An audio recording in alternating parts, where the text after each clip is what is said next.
Il est midi, heure de pointe sur le très fréquenté carrefour sapeurs-pompiers de Niamey.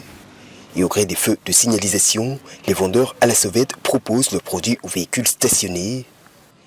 Mais ici, certains usagers l'auront remarqué, une absence se fait particulièrement sentir depuis ce matin. Je n'ai pas vu un seul mendiant depuis ce matin et pourtant je suis allé jusqu'au marché.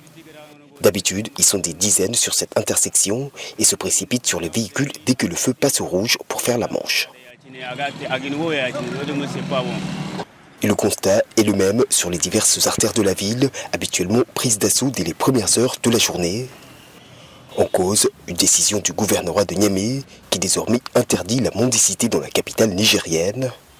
Ceux qui la pratiquent ont d'ailleurs été sommés de regagner leurs villages respectifs. Pendant que les gens sont dans les travaux champêtres depuis un mois et demi, ceux-là s'adonnent à la mendicité. Matin et soir, ils ne font que tendre la main. Souvent, ils constituent même un danger à la circulation routière. L'État nous a mis en place les moyens pour qu'ils soient regroupés, nourris avant d'être acheminés dans leurs villages respectifs.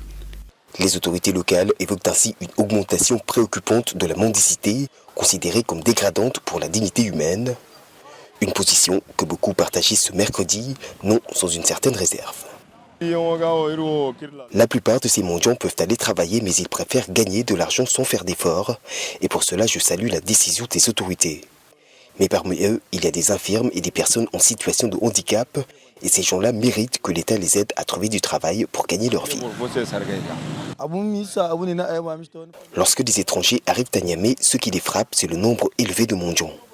Souvent, tu vois des familles entières qui font la manche. Ils en font un véritable commerce et c'est dégradant pour la ville.